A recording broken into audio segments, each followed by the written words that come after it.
சமையலறையில் நான் உப்பா சர்க்கரையா? நீ படிக்கும் அறையில் நான் கண்களா புத்தகமா? நீ விரல்கள் என்றால் நான் நகமா மோதிரமா? நீ இதழ்கள் என்றால் நான் முத்தமா புன்னகையா?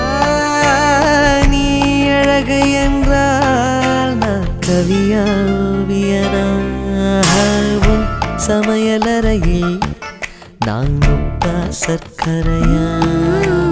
நீ படிக்கும் அறையில் நான் கண்களா